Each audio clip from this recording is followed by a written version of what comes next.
I'm saying these words in memory of Harav Yaakov Zvi ben David Aryeh, who's Rabbi Lord Jonathan Sacks, Olav Shalom, and my mother, Chaya Zelda Elka Bas Simcha Harini Kaparat Mishkabo. As many of you know, today is the yahrtzeit of one of the greatest Gedolim in our generation, Rabbi Sacks. He was the chief rabbi of Britain and the author and editor of 40 books on Jewish thought.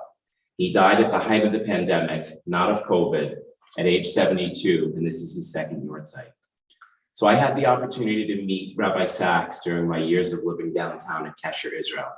He was in for Shabbat, and he gave a Devar Torah on Shabbos morning, and I hung around for the Kiddush afterwards in this packed room. And all throughout davening, I said, well, what am I going to actually say to this man if I meet him? And then I heard his Devar Torah, and he mentioned his Rabbi Menachem Schneerson, Lubavitcher Rebbe, who he loved. And then it came to me that if I did get to speak to him, I'd be able to tell him about all my experiences about going into Crown Heights, and I did, and his wife was there, and he was very, very interested about it, and we made a connection. Rabbi Sacks said of the Lubavitcher Rebbe, the Rebbe did not want to create followers, he wanted to create leaders. Rabbi Sacks literally changed his entire life around, and instead of, doing higher learning and things, he devoted his life to college students so that Jews would sort of get their their children to have a Jewish education. His wife, Lady Elaine, who I met at that Kiddush, said after Rabbi Sacks passed away, not to sit in lavish mansions with kings and princes, but to make sure that one more Jewish child will continue on the path of learning. This is what became of Rabbi Sacks's life missions.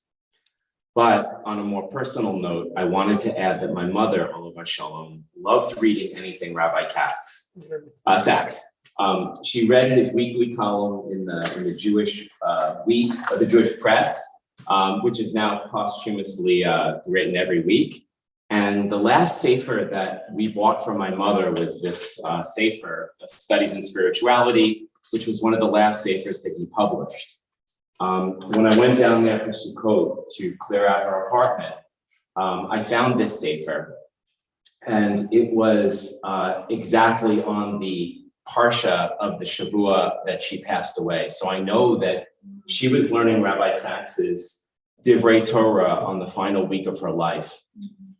So I went back to look at this sefer to see what is the parsha for this week for Chayei Sarah, and it was very amazing that she actually highlighted something about this that I want to read. Basically, the short summary of the Devar is that, which we just read about, was that Avraham, did all these things. He's buying a cave. He's sending Eliezer out to find a wife for Yitzchak.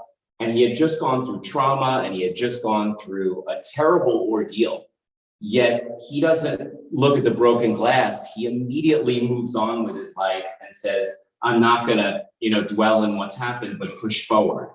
And Rabbi Sacks writes, and this is what my mom highlighted, we are not here by accident. We are here because Hashem wanted us to be, and because there is a task we were meant to fulfill.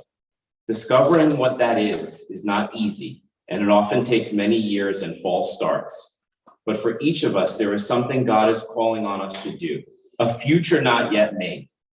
So much of the anger, hatred, and resentment of the world are brought about by people obsessed by the past, and who, like Lot's wife, are unable to move on. There's no good ending to this kind of story, only more tears and tragedy.